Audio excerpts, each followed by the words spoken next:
Boa noite. Ele é, sem dúvida, o mais extraordinário personagem da história da humanidade. Devotado hoje por bilhões de fiéis em todo o planeta.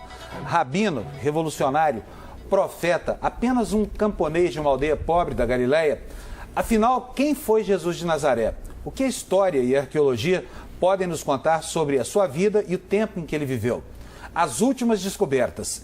E para fazer essa viagem no tempo e na história, o Canal Livre de hoje ouviu historiadores, teólogos e arqueólogos. E recebe aqui no estúdio o filósofo Mário Sérgio Cortella. Ele é professor da Pontifícia Universidade Católica de São Paulo e durante mais de 30 anos atuou na teologia. Comigo aqui na bancada os jornalistas Fernando Mitre e Antônio Teles. Mas antes da entrevista, nós vamos ver um pouco da história do homem que dividiu o nosso calendário em dois, antes e depois de seu nascimento. Que força é essa capaz de manter viva uma tradição por mais de 2 milênios? Na origem de tudo, um homem humilde sobre cuja vida pouco se sabe do ponto de vista histórico. Mas hoje, 2 bilhões de seres humanos têm como referência o legado moral a ele atribuído. Apesar de todas as buscas da arqueologia, da história e da antropologia, ainda há poucos indícios documentais sobre a existência concreta do personagem mais importante da cultura ocidental. A maior parte das informações sobre a vida de Jesus vem dos chamados evangelhos canônicos. Foram escritos ainda no primeiro século e tiveram como fonte a tradição oral. Mas eles relatam apenas a vida messiânica de Cristo, entidade que sobreviveu aos séculos e sobre a qual se ergueu o cristianismo. Historiadores e teólogos que afirmam a existência concreta de Jesus tendem a convergir para uma data supostamente entre os anos 4 e 6 antes da era cristã, em que teria se dado o seu nascimento.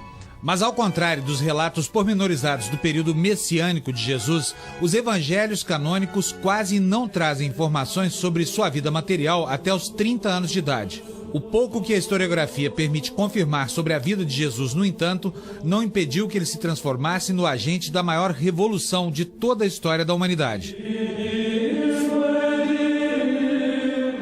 Professor Cortella, boa noite, bem-vindo. Olá. Professor, vamos começar repondo aqui o que distingue a existência concreta de Jesus de tudo o que se segue a essa figura mítica que é tão importante para a história da cultura ocidental e para todo mundo. Há evidências concretas da existência de Jesus ou não? Interessante, porque você fala assim, essa figura mítica, mas por uma parte da humanidade ele é uma figura mística, ele não é uma figura mítica. Porque ao se falar em mito, há uma suposição, e algumas pessoas o fazem, de que ele não teve existência desse modo. Se eu olho como mística, isto é, aquele homem com presença religiosa, crença na existência, sem dúvida. Se olhar como mito, esse tema só vem à tona basicamente no século XIX. Aliás, por curiosidade, no início do século XX, em 1906, um grande homem chamado Albert Schweitzer, que foi inclusive Nobel da Paz em 1952, ele escreveu um livro chamado Em Busca do Jesus Histórico. Porque o problema de se Jesus existiu ou não como uma pessoa, né, e não apenas como uma ideia religiosa, vem no século XIX. Hoje, são poucos aqueles que afirmam que Jesus em si não existiu. Há controvérsia em relação ao modo, ao lugar, ao tempo, mas em relação à existência dele, Jesus de Nazaré, tal como você falou na abertura, quase não há mais polêmica. A discussão se dá em torno da noção de Jesus Cristo, isto é, o componente místico, né, que deixaria de lado essa percepção. Por isso, no ponto de partida, é importante que a gente compreenda que talvez como mito, o homem Jesus não é mais considerado, como já foi, né, no século XIX, uma parte do XX, basicamente, forçadamente um mito. Mas sim, isso, uma pessoa cuja percepção religiosa, ela atinge hoje mais de 2/3 da humanidade. Mas, professor, a personagem historiográfica de Jesus Cristo é bastante escassa, né? Sim. Só tem poucas linhas de 4 historiadores. E há uma contestação de estudiosos e arqueólogos de que talvez a existência real de Jesus fosse mais uma hipótese não comprovada do que propriamente uma realidade historiográfica. Então, o que não significa também muita coisa, porque o importante é a transformação que o cristianismo e é isso que eu dizia, e que a figura e agora, de Jesus... Com o Panunzio eu lembrava exatamente essa ideia, quer dizer, temática sobre a existência real do homem, Jesus, ela não preocupará durante centenas e centenas de anos. Ela virá à tona quando a ciência do século XIX desenvolve também algumas ferramentas, entre elas uma arqueologia mais sofisticada, né, e que vai buscar a história do passado. Agora, quando nós olhamos a menção a cristãos, se você olha Tácito, Plínio Jovem, Flávio Josefo, né, você vai encontrar ali menção à ideia de cristãos, inclusive a ideia de algum Jesus, irmão de Tiago. Isso. Nós não podemos esquecer que a importância que nós oferecemos ao cristianismo, ela tem que ser olhada de agora para trás. Porque se nós olhamos, digamos, há quase 2000 anos, o impacto de uma religião que nasce numa pequena região do mundo romano, dentro de um império imenso, né, que é uma dissidência dentro da religião daquele povo na Palestina, ela não terá um impacto, digamos, não seria, para usar uma expressão direta, não seria uma notícia hoje. Né? Provavelmente, se nós tivéssemos nos meios de comunicação de agora, não seria noticiado, nem a morte, né, menos ainda a história do nascimento. Ela se tornou a posteriori, depois, uma grande notícia, ou para usar um termo, né, grego que os cristãos usam, uma boa nova, né, uma boa notícia. Mas na origem não se teria. Nós temos que levar em conta também, Mitre, algo que é especial. A Palestina, especialmente Jerusalém, foi destruída no ano 70. Se acredita que Jesus tenha morrido por volta do ano 29, 30, aí alguns dirão, mas ele não morreu com 33 anos? Sim, mas se sabe que há um equívoco em relação ao ano, né, de nascimento. Não há o certo, provavelmente entre o ano 6... Ele nasceu, na verdade, 3 ou 4 anos antes de Cristo. Né? Jesus nasceu 3, 4 anos antes de Cristo. Mas Jesus teria morrido na revolta dos judeus? Não. O que eu quero dizer é outra coisa. Jesus deve ter morrido por volta do ano 29, 30 da era cristã. No ano 70, ou seja, algum tempo depois na história, muito pouco, Jerusalém foi destruída. E todos os templos e sinais daquele período no mundo judaico sofreram abalos por parte do ataque romano. Isso significa que uma parte também de uma eventual documentação que tivesse registrado aquela situação que aconteceu na Palestina, ela pode também ter desaparecido. E é bom lembrar que o primeiro evangelho foi escrito depois da destruição do templo. Exatamente. Portanto, muita coisa ligada à memória e muitas coisas ligadas a um histórico de uma personagem que você lembrava, né, Panunzio, talvez um impacto na humanidade, especialmente no campo mítico e místico. Ele é fortíssimo, mas cuja noção é tão presente que nós hoje continuamos tratando desse que pode ser um mistério, pode ser uma organização meramente religiosa, mas sem dúvida, notícia continua sendo em larga escala. Professor, o que importa saber é quem é esse Jesus de Nazaré na sua aparente insignificância. E o Cristo na sua grandeza, na sua monumentalidade, como um intermediário de um pacto entre o Criador e a criatura. Qual é, em que momento Jesus e Cristo se separam? Eles mais vão se juntar até do que se separar no século I. Haverá algumas discussões dentro da teologia sobre a separação. Quando o Cristo ganha uma imagem e uma monumentalidade extraordinária. O século I, aquele em que na datação cristã é o início, ele marca uma série de momentos onde havia muitas ideias de Messias no mundo judaico daquele período. Jesus não é o único que será entendido como um possível Messias naquele momento. Mas o se Cristo... nós olhamos... Então, o Messias é o Cristo. Sim. Porque Cristo é um termo grego para a expressão hebraica Messias. Então, a ideia de que viria alguém para libertar e salvar o povo, isto é, um Cristo, ela é presente quando Jesus existe.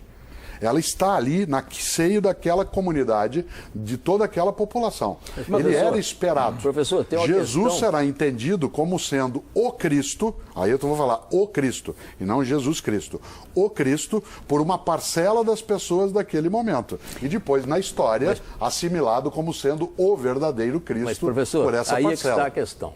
Jesus, né, tornado Cristo, ele teria operado, digamos, numa perspectiva ali dentro do judaísmo. Ele se tornou o Cristo mundial, o Cristo universal, a partir do trabalho de outra pessoa. Sim, claro, de de Paulo. De São Paulo.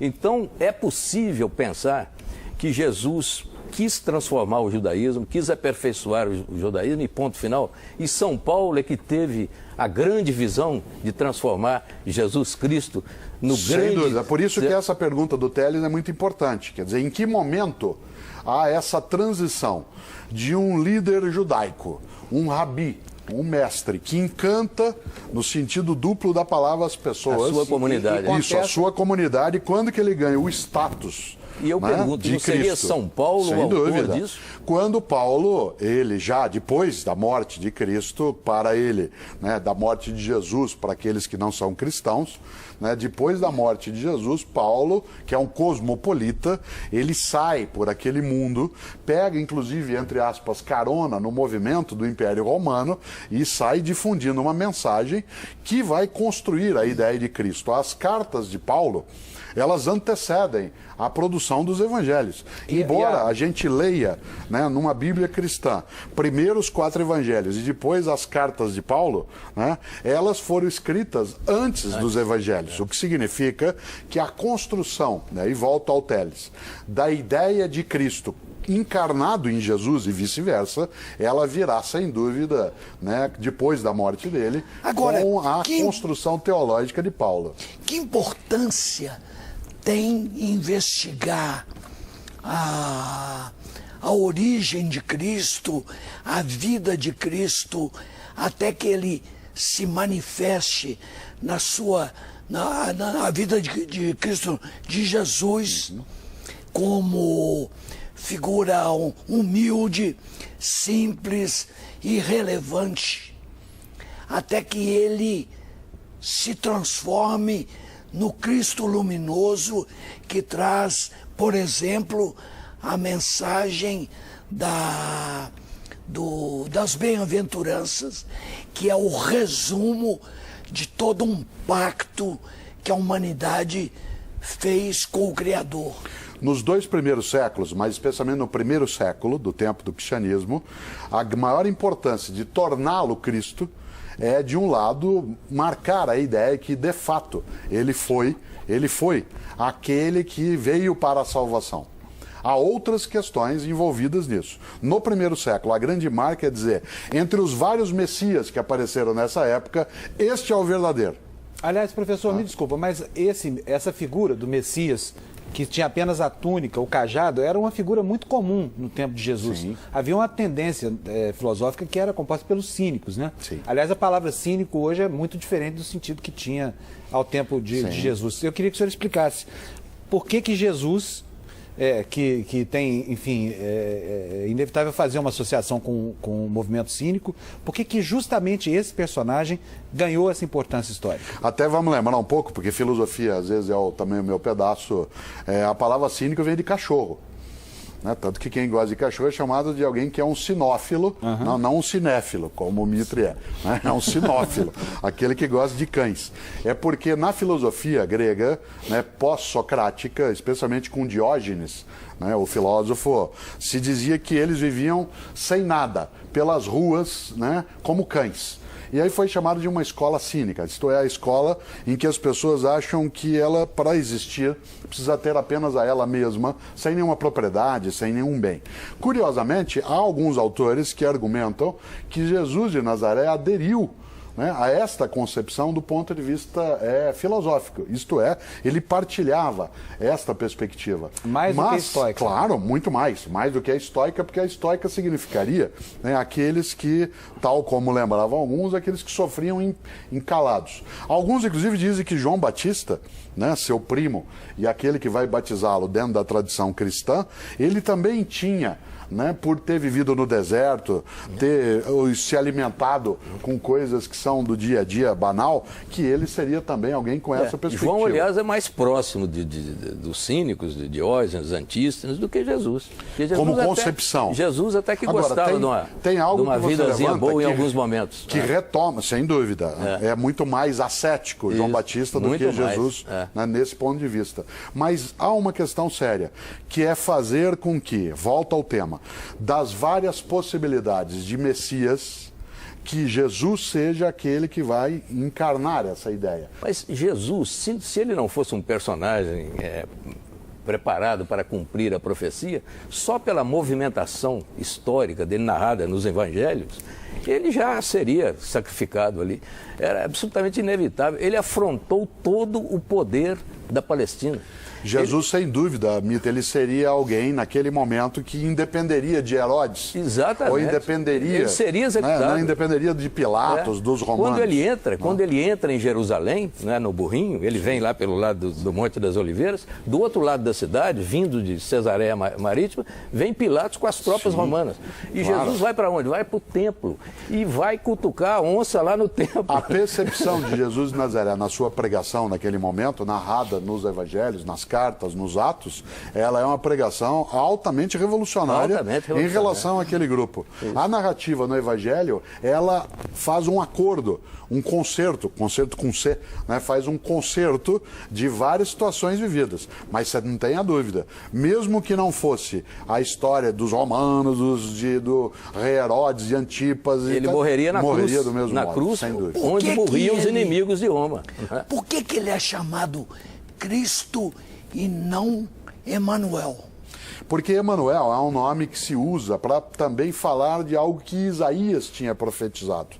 Você sabe que o nome dele, Jesus, é uma romanização de Yeshua ou Joshua, né, que da onde deu a expressão Jesus, que é uma forma de abreviar o nome de Josué, que é uma das grandes personagens da tradição judaica do passado. Mas até Emanuel, que significa Deus conosco, né, que vai dar para nós no Ocidente o nome Manuel, ele é muito mais uma aproximação com uma profecia feita no Antigo Testamento por Isaías do que de fato o nome que ele terá. Porque o Cristo, a palavra Cristo, é derivada de um termo grego. Sim, não Cristos é o ungido, exato, o abençoado. Não é do termo indiano ou védico, Krishna? Não tem nada a ver. Não tem a ver. É uma mera coincidência sonora.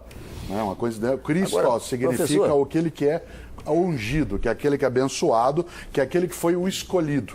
Né? Desse ponto de vista, ele combina com a expressão hebraica Messia. Né? Professor, eu só queria deixar uma perguntinha, depois ele responde.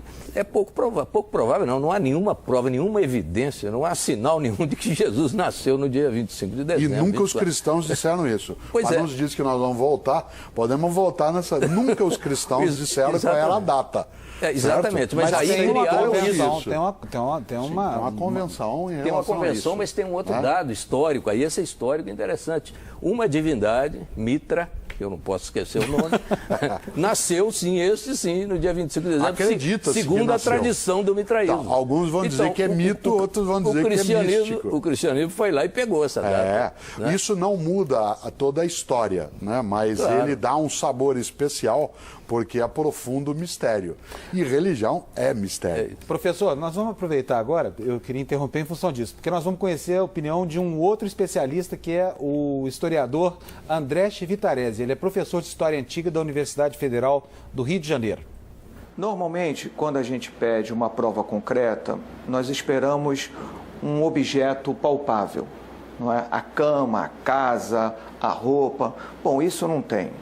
Mas, do ponto de vista acadêmico, científico, nós trabalhamos com o que se estabeleceu como uma múltipla confirmação. Isso é, quando autores diferentes, que nunca se viram, que nunca se leram, que nunca se encontraram, são capazes de afirmar frases, ditos, ideias exatamente iguais entre eles sobre Jesus. Então, vou dar um exemplo. Paulo, que é o autor mais antigo que nós temos em termos de produtor de cartas, não é? Ele é capaz de registrar, palavra por palavra, o que Jesus disse na última ceia pascal junto dos seus discípulos. Marcos, um evangelista que veio muito depois de Paulo, sem nunca ter lido Paulo, foi capaz de também falar exatamente as mesmas palavras que Jesus disse. Então, há uma argumentação bastante plausível para dizer que Jesus existiu. Muito embora a gente não conheça sua casa, não conheça sua cama, não conheça sua roupa. E digo mais, hoje a história, a arqueologia já conseguem ver a sombra que Jesus projetou no seu andar. Ainda não chegamos nele, mas já conhecemos a sua sombra. E acho que a tendência, cada vez mais em que a pesquisa avançar, principalmente arqueológica, nós vamos chegar a Jesus. Mas aí, se acharmos, por exemplo, o túmulo de Jesus, como queria um cineasta europeu, acabou o fundamento do cristianismo. Claro. Quer dizer, evidência científica Não, demais o túmulo pode não... Se achasse o corpo. a ossada, digamos. Agora, uma das coisas curiosas, para nós, quando se fala de achar o corpo de Jesus e, portanto, negar o Cristo ressuscitado, É o James Cameron, né? É o James Cameron, canadense. né, que falava disso. Você imagine que, mesmo naquela época, as autoridades judaicas daquele tempo, que queriam se contrapor àquela percepção que Jesus houvera incutido em uma parcela daquela população, se a ressurreição, que é a principal forma de elevar a divindade daquela crença, o quanto que esse túmulo com o cadáver deve ter sido procurado. Ademais, romanos tinham um hábito absolutamente política de Estado. Aquele que fosse executado e que tivesse muitos seguidores, o corpo dele era colocado para apodrecer, para que não se pudesse fazer o culto ao sepulcro, ao lugar onde ele fosse sepultado. Mas no caso de Jesus, José de Arimateia não resgatou o corpo dele da Mas cruz? não que os romanos iam deixar. Eles não tinham uma polícia assim tão ineficiente, né, em que daria para Arimateia pegar, ainda mais numa cidade, né, como Jerusalém. Né, não dava para você ir fazendo as coisas e, né, escondendo. Não era assim, chega lá no o Estado romano. crucifixo, O Estado romano era um Estado. O Arimateia seria uma prova de que ali no Sinédrio havia uma infiltração cristã bastante significativa. Eu acho que porque cristã Nicodemos, não. no outro evangelho vai aparecer Nicodemos, né? Que eu acho foi que não há um único cristianismo quando ele nasce, assim como não há uma única forma de prática do judaísmo no século I. Se nós olhamos, por exemplo, quando Jesus está na sua atividade, quando Jesus está na sua pregação e na sua vida, se ele está lá, você tem pelo menos 4 grandes grupos judaicos naquele momento de natureza religiosa e política. Os saduceus, os fariseus, os essênios e os zelotes. Quer dizer, esses 4 grupos convivem. E eles não são unívocos, não são o mesmo grupo.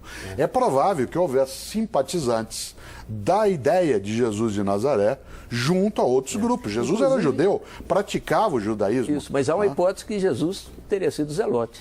Então, ele poderia ter sido zelote, que era o hipóteses, inimigo de Roma. A outra que diz que ele foi essênio, por isso que ele foi batizado por João Batista, que João Batista também o seria. Ou que Jesus, ele partilhava de algumas das coisas dos saduceus. Uma das coisas boas, né, é que esse mistério, ele abre muitas interpretações. Não há, do ponto de vista científico, uma única vertente, Mas nem na teologia. os saduceus não, porque os saduceus não acreditavam na ressurreição. Mas quem disse que todos os judeus acreditavam na ressurreição? Né? Você diz, não, nem todos, é verdade. Né? Mas talvez há ideia, alguns argumentos, que se ele foi saduceu, que a ideia da ressurreição pode ser muito mais compatível com a percepção dos islâmicos sobre Jesus. Porque os islâmicos acreditam que Jesus foi um profeta importante, que ele não era o Cristo e que ele não ressurgiu na prática. Ele foi levado para os céus ainda vivo e outro morreu no lugar dele. Jesus, que os islâmicos chamam de Isa, tá? Ele não foi alguém que morreu. Ao contrário, em vida ainda, Deus, isto é, Alá, o levou para os céus. Então, essa múltipla possibilidade. Mas outros personagens bíblicos não considerados portadores da divindade também o foram. Sim, Elias, Sim. Enoque. Sim, Enoque. tem outros, porque essa ideia de ser arrebatado, de Sim. ser levado, ela é muito comum nas religiões do passado. Bom, gente, eu preciso fazer agora o nosso primeiro intervalo. Canal Livre, hoje dedicado ao Jesus Histórico, volta já em um instantinho, não saia daí.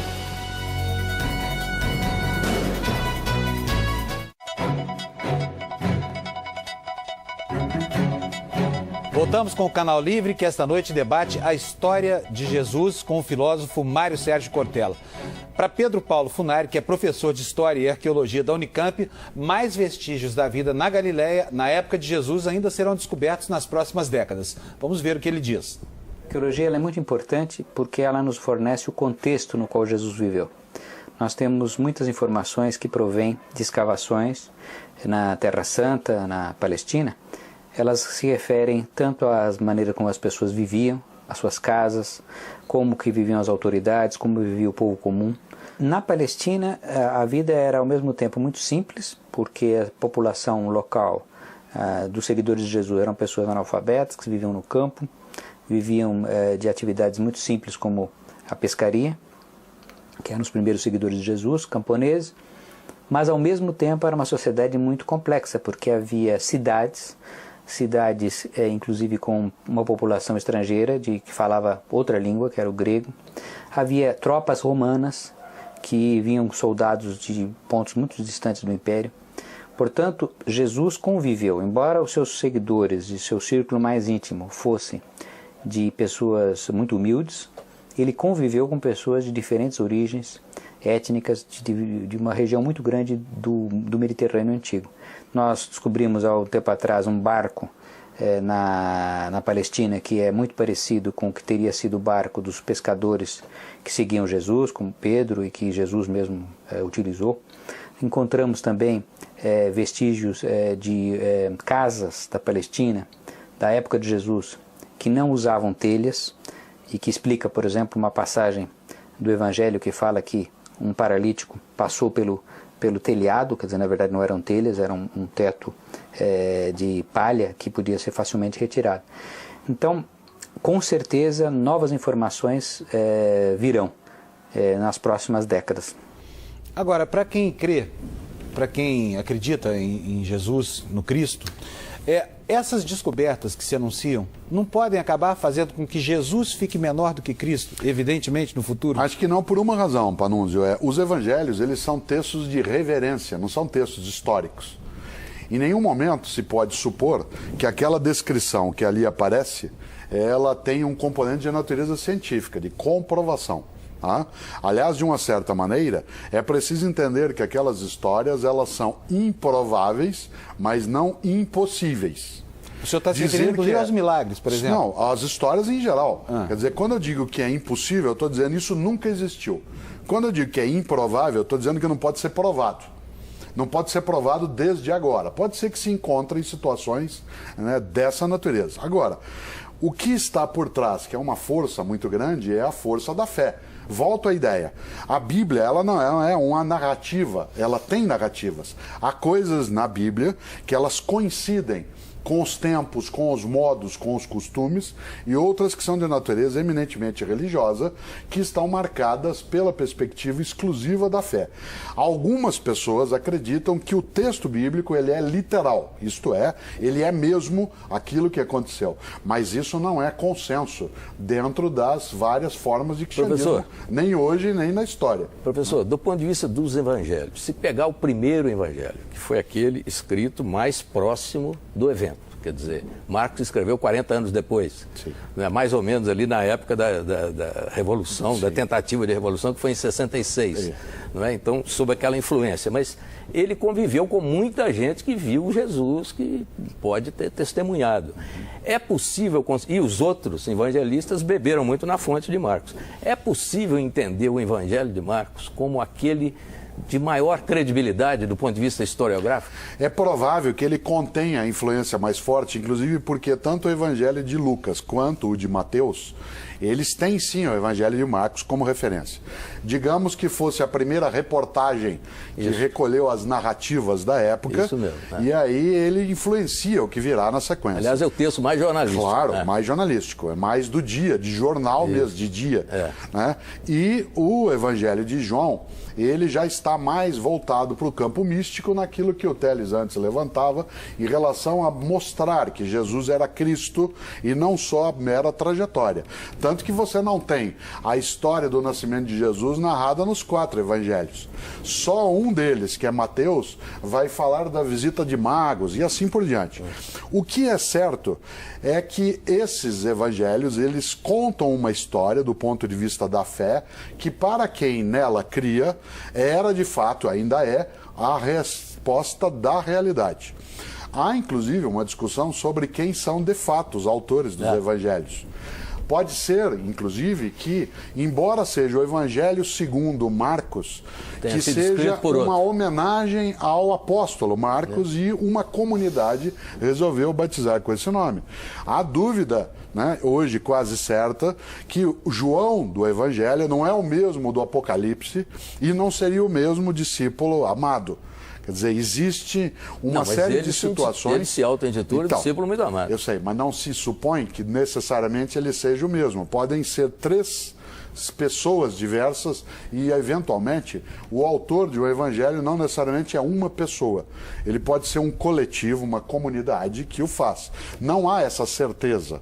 Não há documentação que traga isso dizendo, não, este Marcos é o apóstolo Marcos que conviveu com Jesus e escreveu desse modo. A fé de muita gente acredita nisso.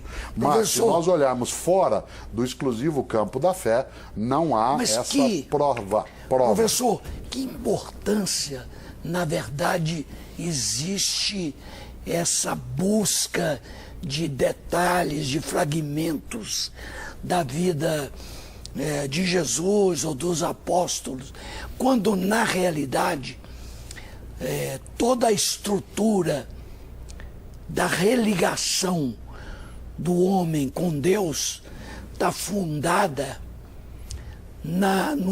nos ensinamentos morais que o Evangelho trouxe e que pouco importa de que maneira chegaram. Assim como ninguém está discutindo se Sócrates falou de uma maneira ou de outra, se ele se suicidou obrigado ou se ele foi ao suicídio por vontade própria, ou Aristóteles, ou Platão. Você até mencionou uma personagem curiosa que é Sócrates. Então, porque, inclusive, né, durante um tempo se duvidou da existência de Sócrates, tal como se duvidou da existência de Jesus. Alguns imaginavam que Sócrates ele era apenas uma personagem, entre aspas, inventada por Platão. E ele é um conjunto de regras morais. Alguns, inclusive, aproximam ideias morais de Sócrates de ideias de Jesus de Nazaré. Mais tarde você tem essa junção. Agora, tem uma coisa que você levantou, Teles, que é muito importante nisso. Você fala, o que interessa a quem crê, tanto faz. Para quem tem uma crença em Jesus Cristo e não está preocupado com a identidade, com a filiação direta humana, que não está exclusivamente marcado pelo lugar... Que não altera em nada. Isso é absolutamente indiferente. Tanto o senhor acha que altera? Não, não altera. A fé não altera. Inclusive é irrelevante até se houve ou não o personagem de Jesus. Claro. Esta ideia de que Jesus ela existiu, né, como pessoa, que Jesus existiu como pessoa, ela sempre incomodou mais os não cristãos do que, de fato, os cristãos. Aos cristãos, por estar apoiado na fé, isso era uma questão de menos importância. Agora, nos últimos 200 anos, em função, como eu dizia antes, do avanço da arqueologia, das ferramentas de comparação de texto, do crescimento da linguística, do domínio, inclusive do aramaico, que era o idioma falado na Palestina e que não é falado por mais ninguém. Então você precisava de outro tipo de método para se aproximar. Também a teologia cristã se debruçou sobre isso, não para dizer assim, não, Jesus está aqui, ele existiu mesmo, mas as teologias cristãs para evidenciar que há uma conexão entre o Jesus pessoa e o Jesus Cristo. para ressaltar a importância da fé. Mas é Mas claro a preocupação entre cristãos, ela não Mas é se claro, dará. professor, é claro detalhe. que a historiografia vai continuar essa busca do Jesus histórico, essa é a vocação dela, é a razão de ser dela. Mas ainda do ponto de vista jornalístico, eu diria assim, no Evangelho de Marcos, tem lá uma previsão inteiramente errada, ou eu que estou lendo de maneira objetiva demais, que é o fim do mundo chegando. Ali dá a impressão, eu vou dizer Marcos, porque está na boca de Jesus, que não vai demorar muito. Ele chega a dizer, os nossos contemporâneos vão testemunhar essa passagem. Ali é um erro de previsão brutal. Você tem no século I, que é quando Jesus vive, existem vários apocalípticos. Isso. Isto é, inclusive, vários tem profetas... um pequeno apocalipse em Marcos. Claro, no próprio texto. É. Há vários profetas do fim dos tempos. Isso. Alguns, inclusive, apoiam que João Batista caminhava nessa direção.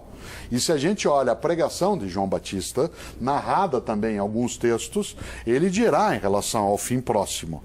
Jesus tem, no registro de Marcos, algumas falas dessa natureza. É preciso, nesta hora, olhar aquele tempo para ver que uma parcela daquela sociedade judaica imaginava que o fim estava próximo, que o Messias viria, ia ser um Messias que ia fazer com que os romanos desaparecessem, ia levar a glória que Davi, né, e Salomão tinham trazido era a um dia. perspectiva da volta do rei Claro. Davi, que é a perspectiva dos Que judeus. era a volta do Messias, nesse sentido, né, nesse sentido trabalhado. Nesta hora, a figura de Jesus, ela vai tomar um veio que um grupo entenderá, de um lado, como sendo aquele que trará a vitória Mas não era o na Senhor dos batalha Exércitos. final, e outros não. Dentro do cristianismo que nasce, haverá essa dissensão. Haverá, por exemplo, no primeiro século, alguns que acham que Jesus era aquele que faria isso e o fim chegaria logo, e outros que achavam que a mensagem de Jesus é outra. É quando se dirá, e você vai ver isso em outros evangelhos, meu reino não é desse mundo. Quando essa expressão, do ponto de vista teológico, vai ser trabalhada, se está dizendo que a vitória não é na terra. Que então, se não chegou o tempo, é porque não era esse o tempo. Antes ele já havia dito, dai a César o que é de César e a Deus o que é de Deus, já separando as coisas. Alguns acreditam que ele disse isso, outros acreditam que disseram que ele disse isso. É claro, Certo? sempre assim. Professor, há um ponto fundamental que é o dogma da Trindade. Sim. Então, ao Pai, o Filho e o Espírito Santo.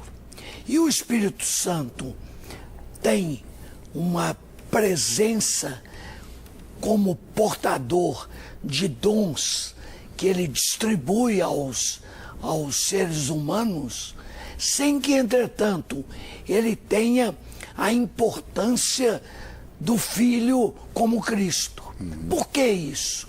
No século IV apareceu uma discussão séria em relação à temática da Trindade. Quem vai discutir isso melhor será Agostinho, o teólogo africano que viveu também na Europa, vai discuti-la no século V. Mas no século IV, o Concílio de Nicéia, que foi em 325, foi inclusive convocado pelo imperador Constantino para debater coisas ligadas a isso, porque havia uma teoria cristã daquela época, defendida por Ário, né, que era o arianismo, que dizia que Jesus, se ele provinha do Pai, então ele foi criado depois, porque ele do Pai saiu. Se assim era, então ele não era tão eterno quanto o Pai. E o Espírito Santo disso decorria. Agora, essa discussão em o Nicéia... Espírito Santo é uma divindade feminina? Não se trabalha a noção de uma divindade. Na teologia cristã, existe uma única divindade consubstanciada, ou seja, da mesma substância, com 3 pessoas. Não são 3 divindades. Em nenhum momento, na teologia cristã acatada na história, aparece essa percepção. A ideia do 3, que é recorrente, né, porque professor, mas aí é um toda a mistério. lógica do 3, Miguel, Rafael, Gabriel, aí é um Jesus, mistério. Maria, José, mas o 3 é um mistério dentro da concepção cristã. Pouco compreensível. Por isso que ele é mistério. Olha, eu vou fazer o seguinte, preciso fazer uma parada. Teres, vamos fazer o seguinte, a gente pode retomar no próximo... A gente retoma no... Teres quer resolver o mistério. mistério agora. Então Tem nós só vamos 2.000 esperar anos. o comercial, a gente resolve depois do comercial. A gente faz uma paradinha e volta daqui a pouquinho, depois do intervalo, com o Teles retomando o mistério da Santíssima Trindade.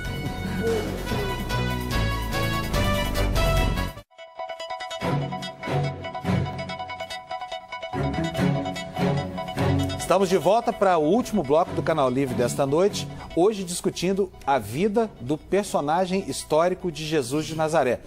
Eu interrompi o Teles aqui no último bloco, vou passar logo para ele a palavra, porque nós temos um mistério enorme por resolver, né, Teles? Professor, com autorização do Panúzio, eu volto à questão da Trindade, do Espírito Santo e do Espírito Santo. Primeiro, eu não me recordo de nenhum momento em que o Cristo tenha se referido à Trindade. Segundo, não me recordo também que ele tenha se referido ao Espírito Santo. Fala-se várias vezes em espírito. Sim. Se você olha no Evangelho de João, há momentos... Fala-se até que no batismo de Cristo, o Espírito Santo apareceu sobre a forma de uma ave. Mas isso me parece uma metáfora singela. Claro, a metáfora é o que você tem em grande quantidade. Mas se você olha o Evangelho de João, que é o mais teológico, como concepção, e o que mais trabalha é a ideia de Cristo, muitas vezes ali, Cristo fala sobre si mesmo como sendo filho de Deus, fala sobre Deus como Pai e fala sobre o Espírito que ilumina e encanta. A concepção de trindade desse modo, ela é recorrente na história do judaísmo.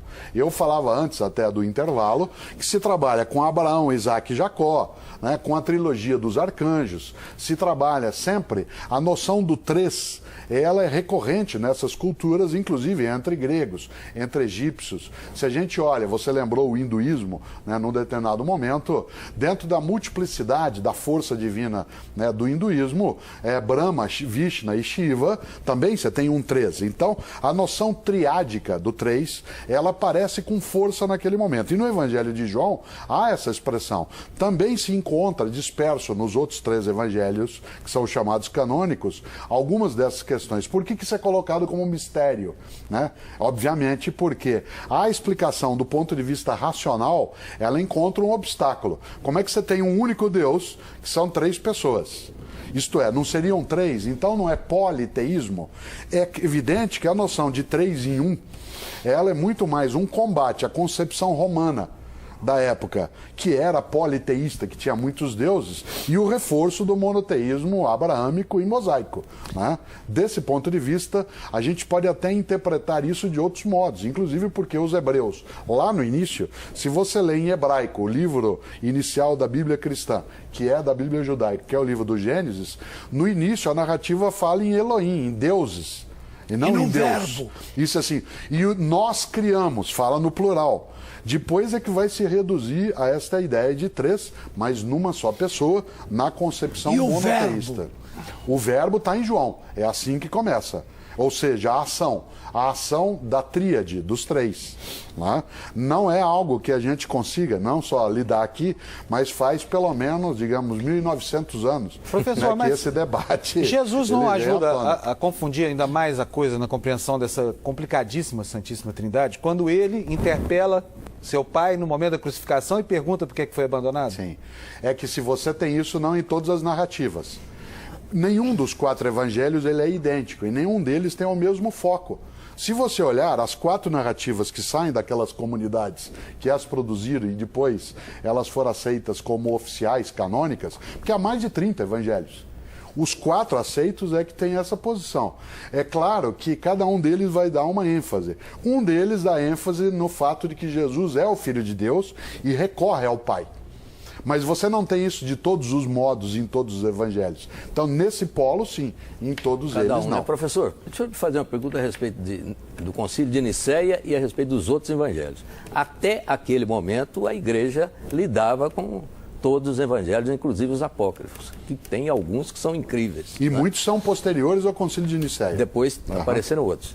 Mas existe ainda alguma utilidade na leitura desses evangelhos Sem apócrifos? dúvida, sem dúvida. Mas do ponto de vista da perspectiva religiosa mesmo? Nossa, você tem inclusive editoras cristãs, várias delas, inclusive católicas, para pegar aquelas que são mais fortes nesse campo de publicações, elas fizeram livros com os evangelhos apócrifos. Então vamos tomar o evangelho... Porque a finalidade, por exemplo, de ler o evangelho de Maria Madalena, ou de Tomé, ou atribuído a Tiago. O de Tomé, onde Sim. Maria Madalena aparece num momento muito interessante lá com Jesus, os dois se beijando e o Pedro fica uma fera ali e tal. Isso, exatamente. Pois é, aquilo durante 3 séculos a igreja aceitou aquilo. Não, porque você não tinha a igreja.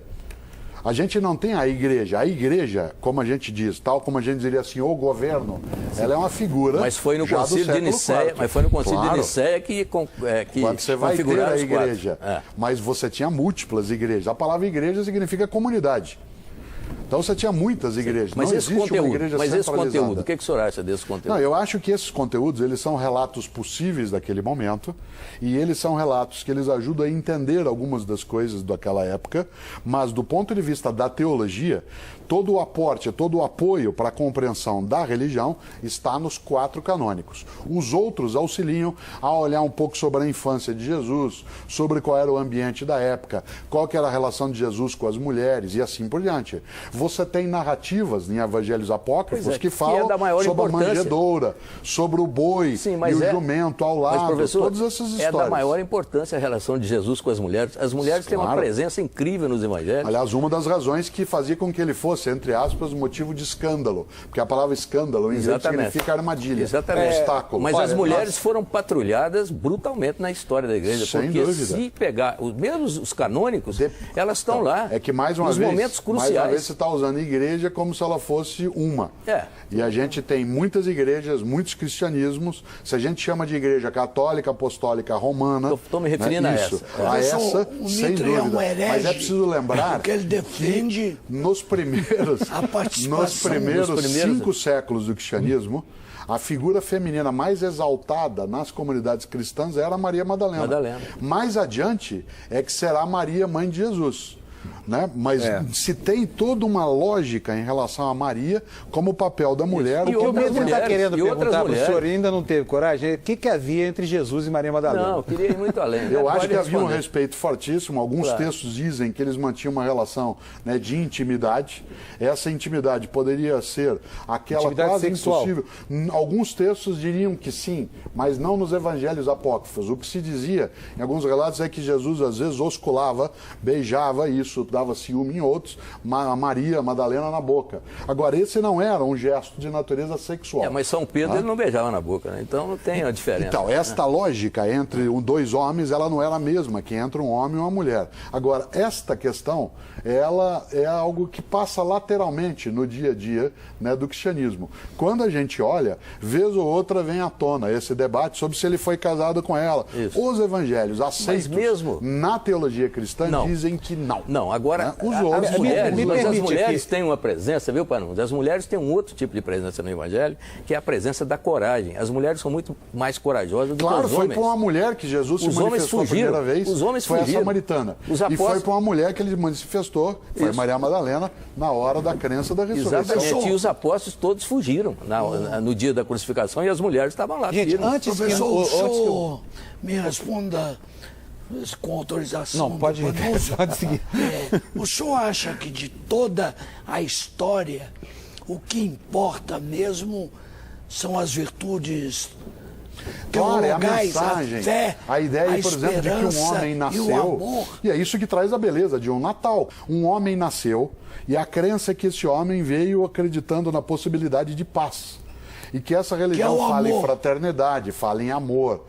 A ideia histórica em si, ela fica em segundo plano dentro dessa mensagem. E a virtude, esperança? sem dúvida, a virtude da esperança, a virtude da fraternidade, da solidariedade. É Olha, isso que importa. antes O que o restante circunda a mensagem principal. Senão a gente não pararia, né, uma parte da nossa vida para olhar também esse mistério. Enquanto eu ainda tenho tempo, quero mostrar para vocês o que diz o professor de Ciência da Religião da PUC de São Paulo, Pedro Lima Vasconcelos. Então, há referências em vários documentos de historiadores romanos, um escritor judeu chamado Flávio Joséfo, além da vasta literatura produzida pelos seguidores e seguidoras de Jesus, né, dando conta de uma personagem que viveu na Galileia, foi crucificado em Jerusalém, na época de Pôncio Pilatos. Religiosamente, Jesus é filho de Israel, né? Em termos culturais, ele é herdeiro, né? Ele vive num ambiente marcado pela cultura grega.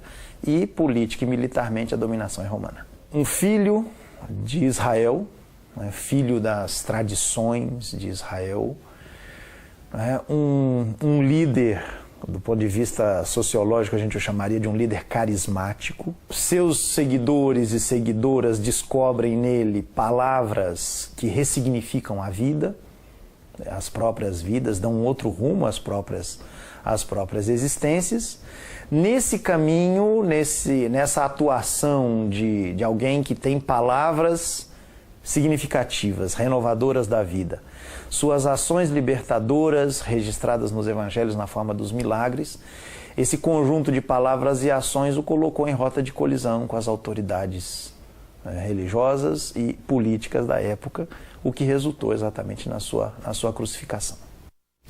Professor, infelizmente, uma palavra que não gosta que eu use aqui, mas enfim, nosso tempo terminou e nós só temos tempo agora para suas considerações Então, finais. você vê, o nosso tempo terminou e a história do cristianismo não. Vai continuar mais Ela 2010 persiste anos. com essa inquietação, esse debate.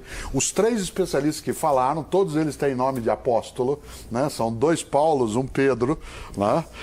Aliás, um André, um Pedro e o Pedro Paulo, que é o Funário e tal. Isto impacta. São 2 apóstolos. Claro, né? Santo Antônio, né? São Fernando. E São né? Fábio, São modestamente. Não tem São Mário, mas tem São Sérgio. Quer dizer, esta lógica. São Fernando, que era o nome verdadeiro de Santo Antônio. que alguns chamam de santo, outros não usam a ideia de santo. Tudo isso envolve nós. Temos isso como uma história de beleza que precisa ser olhada com o respeito de quem é cristão e quem não é. Pela beleza que ela carrega, porque não há nela, na mensagem original, não há um anúncio de violência, não há um anúncio de morte, a capacidade de convivência. A história trouxe isso em várias situações, mas na mensagem original é uma mensagem de paz, alegria, fraternidade e, claro, de vida eterna. Olha, muito obrigado pela sua presença aqui no Canal Livre mais uma vez. O Canal Livre de hoje fica por aqui. Nós agradecemos a presença, então, do filósofo Mário Sérgio Cortella no programa. A você também, muito obrigado pela sua audiência. Uma ótima semana. Domingo que vem tem mais Canal Livre aqui. Tchau.